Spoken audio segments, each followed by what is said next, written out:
Imagina a seguinte cena. Uma pessoa passa, 40 horas por semana, meses a fio, obcecada em rastrear cada movimento de preços de um grande concorrente. Uhum. O clássico stalker corporativo. Exato. Planilhas infinitas, alertas de notícias no celular, monitoramento de cada postagem nas redes sociais, tudo isso para tentar, assim, espelhar a estratégia deles. Sim. Só que aí, um ano depois, a pessoa descobre que essa mesma empresa rival não tem lucro há 2 anos e está literalmente à beira da falência. Nossa, que desastre. Pois é. Basicamente, foi um ano inteiro de esforço copiando a rota de um navio que já estava afundando. E infelizmente esse é um cenário muito mais comum do que se imagina, viu? Sério? Com certeza. Essa é a realidade brutal de quem confunde excesso de dados com estratégia real. E é exatamente para desmontar esse tipo de armadilha que estamos aqui hoje para mais um mergulho profundo nas nossas fontes. Muito bem. E o foco de hoje é um documento enxuto, mas super poderoso sobre inteligência competitiva.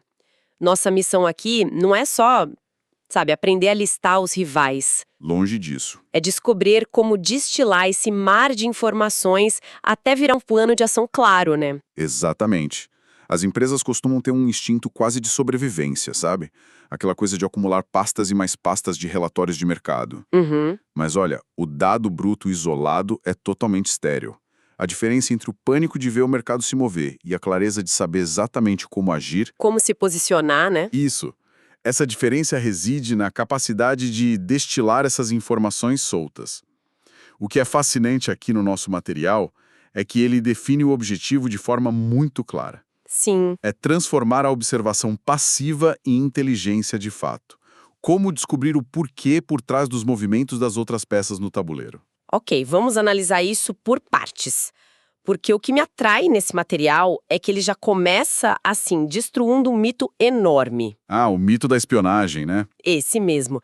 Geralmente, quando a palavra inteligência aparece no mundo corporativo, vem aquela imagem de filme de espião. Sim, uma sala escura, monitores piscando, hackers. Isso, tentativas de espionagem industrial super complexas, mas o texto traz a discussão para o chão de fábrica, para o dia a dia. Traz sim. E para chegar nessa aplicação prática, a análise exige um exercício inicial que é pura quebra de ilusões. Uhum. É preciso desmascarar a concorrência primeiro, né? Sem dúvida. O ponto de partida é o que o documento trata como o combate à síndrome da fachada brilhante. Ah, eu adorei esse termo, síndrome da fachada brilhante. É muito bom, né? O material de origem é super categórico ao afirmar que a mera existência de um concorrente no mercado, Sim. ou, o fato de terem um laboratório de inovação incrível e um site impecável bom, isso não é prova nenhuma de sucesso comercial. O que é fascinante, porque na real vivemos a era da vida no Instagram, só que aplicada aos negócios. Exatamente. Uma vitrine virtual. Perfeito. Uma empresa pode ter um marketing mais agressivo, pagar influenciadores caríssimos, estar em todos os outdoors digitais, e isso cria uma ilusão gigantesca. Uma ilusão de dominância, né? Isso. E o problema é o impacto psicológico disso em quem está ali tentando competir do zero. Com certeza. Bate aquele desânimo. Muito. Quantas vezes novos empreendedores simplesmente engavetam uma ideia brilhante porque olham para essa vitrine e pensam: ah, é impossível competir, eles já dominaram tudo. E aí que está o grande erro. Porque nos bastidores, aquela empresa pode estar sangrando dinheiro. Sim, com custo de aquisição de clientes absurdo ou uma taxa de cancelamento assustadora, né? É por isso que o conceito de inteligência entra para separar o que é só barulho da ameaça real. A fachada, tipo as campanhas promocionais, a comunicação visual, Uhum. tudo isso é apenas a ponta do iceberg. O material exige que a gente olhe para as operações reais. Tá, mas como a gente faz isso? Então, a gente precisa investigar. Como essa empresa entrega o que promete? Qual é a real eficiência da cadeia de suprimentos deles? Eles conseguem reter esse cliente depois da primeira compra? Olha, eu tenho que fazer o papel de advogada do diabo aqui um pouquinho. Manda. Falar para olhar além da vitrine soa lindo na teoria. Uhum. Mas na prática, quem está começando um pequeno negócio não tem como, sei lá, hackear os servidores do concorrente para ver o balanço contábil ou o nível de satisfação interno, sabe? Claro que não. Então, como é possível fazer essa engenharia reversa sem acesso aos dados confidenciais deles? Essa é a grande sacada. Não é preciso espionagem nenhuma, porque o mercado sempre deixa rastros públicos. Ah, os rastros públicos. Sim, rastros que revelam a saúde da operação. A inteligência competitiva se baseia em proxies. Que seriam indicadores indiretos, né? Exatamente. Por exemplo, se uma empresa diz que tem um produto premium incrível, mas de repente passa a oferecer descontos super agressivos, tipo 50% de desconto toda semana, isso não é força. Exato. Isso não é força. É desespero para gerar caixa rápido. Faz muito sentido. Outro rastro claríssimo é o recrutamento e a retenção de talentos. Ah, as vagas de emprego. Isso. Se você vê uma rotatividade gigantesca de executivos de alto escalão, ou se as vagas para áreas de suporte ao cliente congelaram, Nossa, e enquanto isso as reclamações pipocam nos sites públicos, né? pois é, a vitrine pode ser linda, mas o encanamento está todo estourado por dentro. Entendi. Ou seja, é cruzar o discurso bonito do marketing com o comportamento prático de contratação, de precificação. Exato. É o choque de realidade. Mas aí vem uma questão: se a gente consegue derrubar essa ilusão e de fato descobre quem é sólido e quem é só fumaça, Uhum. surge um outro problema gigante, porque o mercado é enorme, né? Sim, bem complexo. E se a gente confirmar que um gigante é de fato forte e lucrativo? O que a gente faz quando esse mesmo gigante começa a agir de um jeito meio estranho? Ah, eu já sei onde você quer chegar. Porque, olha, o material traz um ponto que me deu um nó na cabeça. Aquele paradoxo do concorrente que encolhe. Confesso que esse é um dos conceitos mais contraintuitivos, mas também um dos mais valiosos de toda essa análise. Pois é, aqui é que a coisa fica realmente interessante. Porque a lógica humana básica diz que, se estamos no mesmo barco e o passageiro mais forte, mais rico, decide pular na água, A gente pula atrás, né? sim, o instinto é achar que o barco vai afundar. Então, se uma megacorporação começa a reduzir as operações ou fechar filiais de um setor específico, o instinto imediato é acender um alerta vermelho gigante de que aquele nicho secou, é hora de fugir. Mas a nossa fonte diz que fugir, na verdade, é um erro fatal. Por quê? Porque essa lógica do instinto de sobrevivência ignora completamente o conceito de custo de oportunidade. Custo de oportunidade. Tá. Sim, e isso varia drasticamente dependendo do tamanho da empresa. O erro, sabe, é assumir que uma startup super ágil e um conglomerado multinacional gigante enxergam as mesmas oportunidades com os mesmos critérios. Como assim? Dá um exemplo para clarear. Claro, imagina uma gigante da tecnologia operando num nicho específico que gera, digamos, alguns milhões de dólares em lucro por ano. Ok. Para um novo empreendimento, uma operação super enxuta, faturar alguns milhões com uma margem saudável é o cenário dos sonhos. Com certeza, é uma mina de ouro. Totalmente. É um modelo de negócios altamente sustentável para eles. Mas para o conglomerado, que precisa justificar crescimento em escala de bilhões para os acionistas. Alocar equipes de engenharia de ponta, recursos pesados de marketing nesse mesmo nicho, tem um custo de oportunidade alto demais. Caramba. Eles não estão reduzindo a operação porque o mercado é ruim ou porque as pessoas pararam de comprar. Entendi. Eles estão saindo porque, para o tamanho da estrutura deles, o retorno financeiro simplesmente não compensa o esforço. Exatamente. O esforço gerencial não se justifica. Nossa, o que muda o jogo completamente.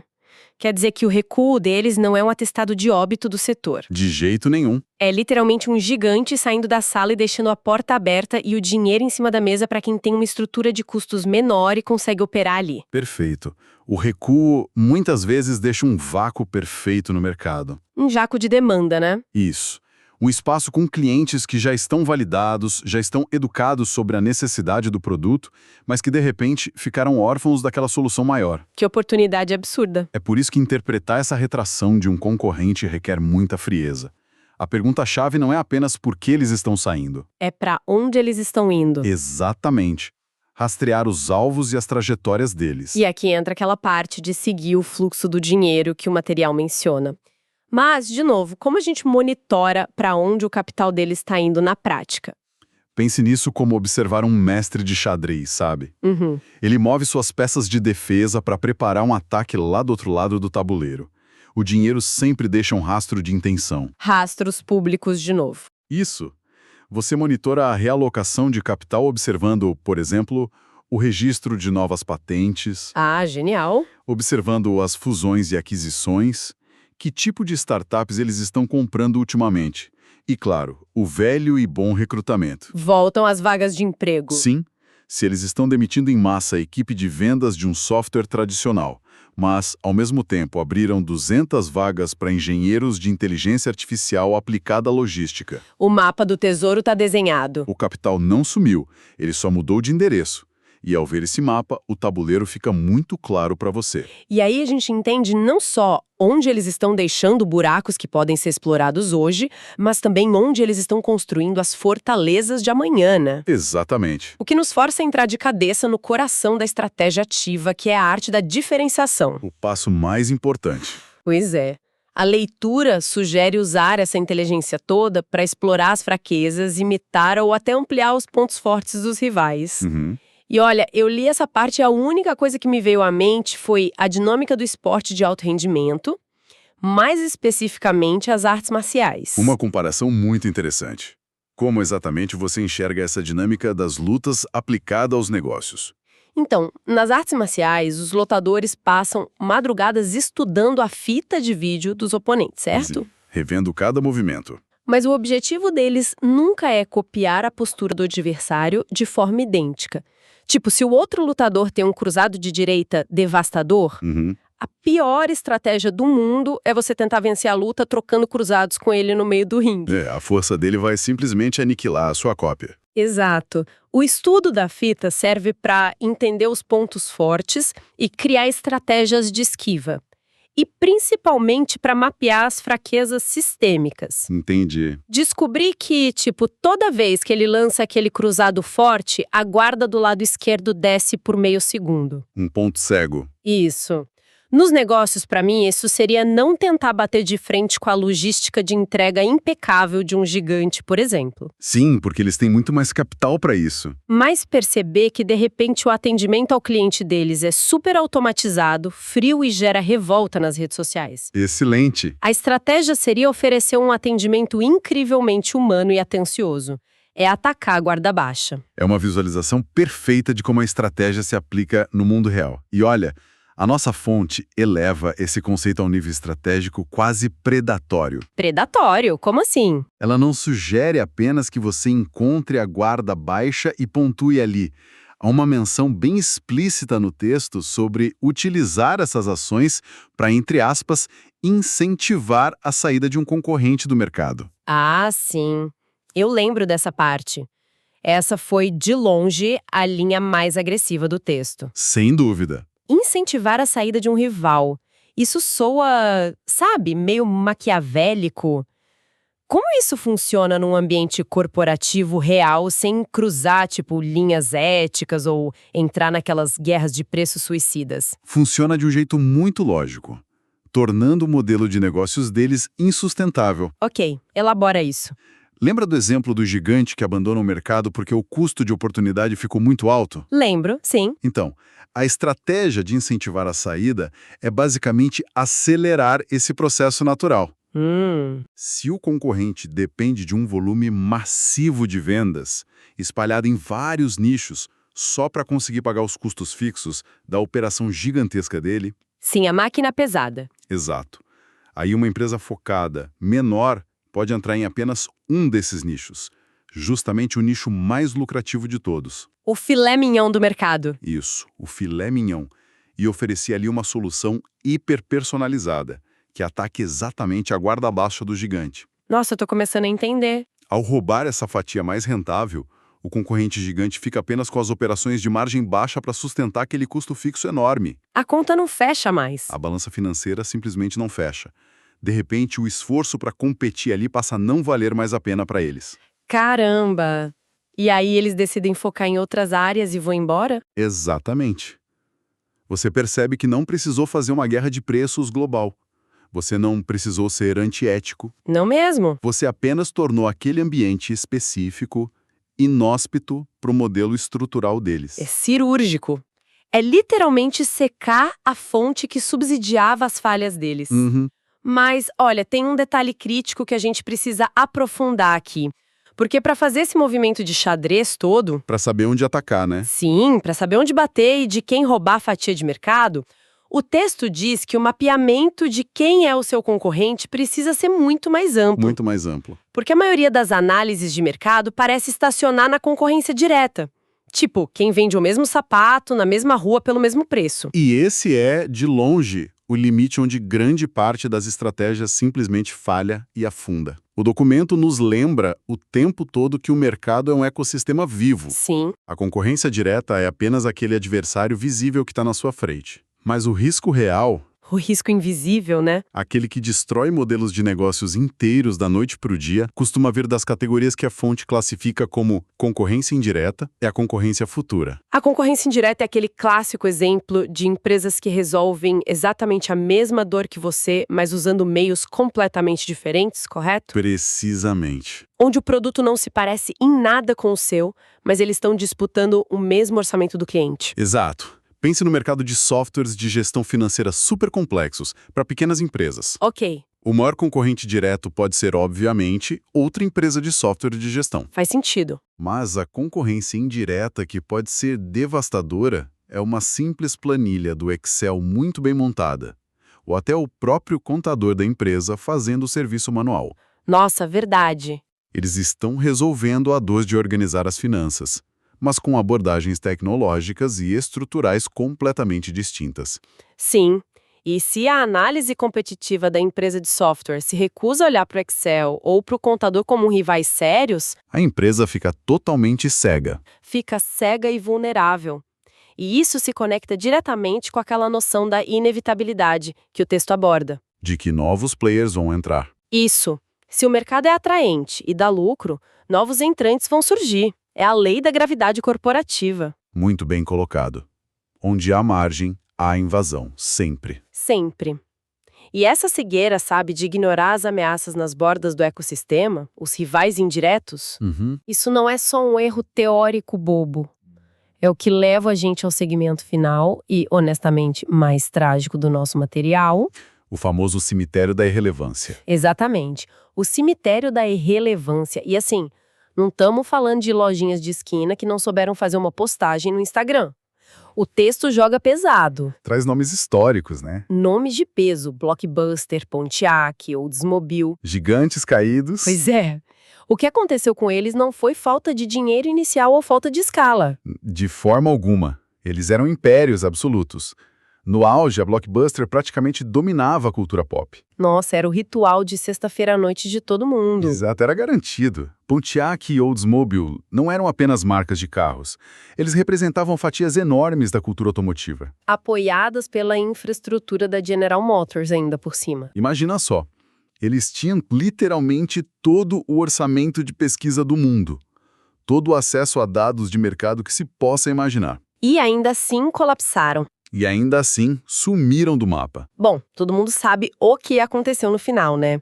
A Blockbuster foi engolida pelo streaming e pela Netflix, a Pontiac e a Oldsmobile fecharam as portas e viraram peça de museu. A história que todo mundo conta, né? Sim, a narrativa popular é que eles apenas, sei lá, foram arrogantes, ou que não quiseram inovar por teimosia. Mas lendo a fundo os princípios de inteligência competitiva que a nossa fonte expõe, a falha parece ser muito mais profunda, mais sistêmica. Essa é a leitura exata do fenômeno. O erro, na verdade, não foi a ausência de coleta de dados. Foi ter o radar calibrado de forma completamente equivocada. O texto estabelece o que ele chama de a lei da recorrência. A análise da concorrência não é um estudo de caso que você faz na fundação da empresa, imprime, coloca numa gaveta e segue a vida. Que é o que a maioria faz, né? Exato. Mas precisa ser um órgão vital pulsando continuamente no negócio. O colapso da Blockbuster é o exemplo definitivo de uma falha colossal em entender aquela concorrência indireta que a gente falou agora há pouco. Eles coletavam dados, eu imagino. Coletavam muitos dados, sim. Mas as métricas de sucesso que eles usavam para se comparar estavam erradas. Como assim? O que eles mediam? Eles mediam o próprio desempenho observando o número de lojas físicas de rivais diretos tipo a Hollywood Video. Ah, entendi. E pior, eles otimizaram todo o modelo de negócios para extrair receita principalmente através de multas, por atraso na devolução da fita ou do DVD. Que era literalmente a maior dor, a coisa que mais irritava o cliente. Exatamente. Era um atrito horrível. E por estarem olhando apenas para os rivais diretos que faziam a mesma coisa chata, Ficaram cegos pro resto. ignoraram que a concorrência indireta, empresas que começaram enviando DVDs pelo correio sem cobrar multas por atraso, A Netflix, no caso. ela mesma, e que depois evoluiu para o streaming, essa concorrência indireta estava resolvendo essa dor específica do cliente de forma muito mais eficiente e sem atrito. Caramba! E o radar da Blockbuster não apitou em nenhum momento? Não apitou porque eles simplesmente não consideravam a entrega postal de discos como locação de vídeo. Para eles, aquilo era outra categoria. E quando a ameaça indireta finalmente se tornou uma ameaça direta, clara, Já era tarde demais. já era. A estrutura de custos deles, com aqueles milhares de lojas físicas, funcionários, aluguéis, Nossa, pesadíssimo. tudo aquilo já tinha se transformado de uma vantagem competitiva numa âncora totalmente insustentável. Isso ilustra maravilhosamente bem o conceito, e chega a ser assustador, né? Porque mostra que o sucesso contínuo de ontem mascara muito fácil a obsolescência de hoje. Com certeza. E com a Pontiac e a Oldsmobile, eu imagino que o processo tenha sido super parecido, né? Aquela incapacidade crônica de ler a mudança no tabuleiro. Sim, foi muito parecido, mas no caso deles foi uma falha dupla. Falha dupla. É. Por um lado, houve a canibalização interna. Eram marcas dentro do mesmo conglomerado competindo pelos mesmíssimos clientes, sem nenhuma diferenciação real entre elas. Ah, claro, acabavam brigando entre si. Exato. E, por outro lado, uma falha gigantesca na análise das trajetórias do mercado global. Eles ignoraram completamente o impacto das montadoras asiáticas. Que estavam chegando com força, né? Sim, oferecendo veículos menores, muito mais eficientes, confiáveis e focando numa fatia de consumidores que simplesmente mudou de hábitos de consumo durante as crises de combustível. Eles mantiveram a estratégia travada num cenário competitivo de décadas atrás que já não existia mais. Exatamente isso. Olha, esse é o alerta definitivo de que inteligência competitiva precisa ser um hábito, não um evento anual de planejamento. Tem que bater ponto todo dia. Pois é. Assim como revisar o balanço financeiro ou fazer a manutenção das máquinas na fábrica, olhar para além das próprias paredes é uma função básica de sobrevivência. Com certeza. Se a leitura do ambiente para, a empresa entra rapidinho numa espiral de irrelevância. E a irrelevância no mundo dos negócios é muito mais letal do que a incompetência inicial, né? Sem comparação. A incompetência pode ser corrigida, você contrata pessoas melhores, dá treinamento, ajusta o processo. Uhum. Mas a irrelevância significa que o mercado inteiro caminhou para uma nova direção, e a estrutura colossal da sua operação ficou ilhada lá no passado resolvendo problemas que ninguém mais se importa em solucionar. Nossa, que pedrada! Que jornada intensa pelas entranhas da estratégia empresarial. Foi profundo. Muito! A quantidade de mitos que o texto original conseguiu demolir hoje é impressionante. Sim, reviramos bastante coisa. Primeiro, destruímos a síndrome da fachada brilhante, entendendo que observar a dinâmica operacional de contratações, demissões e aquela agressividade em dar descontos, Os rastros indiretos. isso revela a verdadeira face do rival muito mais que a vitrine bonita de marketing. E depois redirecionamos aquele instinto de pânico diante do recuo de empresas gigantes, né? Sim, transformar o medo num faro por espaços vacantes no mercado, rastreando o custo de oportunidade deles. E realocação de capital. E, por fim, vimos como a mecânica fria de explorar as fraquezas e monitorar tal concorrência indireta não é tentar adivinhar um futuro mágico num globo de cristal. Não mesmo. É ler o presente com clareza. Caso contrário, o destino é acabar como objeto de estudo num documentário sobre marcas que costumavam dominar o mundo e sumiram. O famoso cemitério. A análise precisa ser contínua. É a lei da recorrência. Isso aí. Mas, olha, eu sei que tem um último ponto, uma última provocação lá no texto que ficou martelando aqui na minha cabeça e que fecha perfeitamente toda essa construção que a gente fez. Sim, há um momento brilhante no material que vale a pena trazer para quem está nos ouvindo refletir. Fala mais. É quando a fonte apresenta a lista das tipologias de concorrentes. A gente mencionou aqui os diretos, os indiretos, os futuros. Uhum. Mas há uma linha específica onde se lê que os concorrentes podem ser clientes ou empresas que estão atendendo às suas próprias necessidades. Nossa, isso é forte. Pense nas ramificações dessa ideia na economia que a gente vive hoje.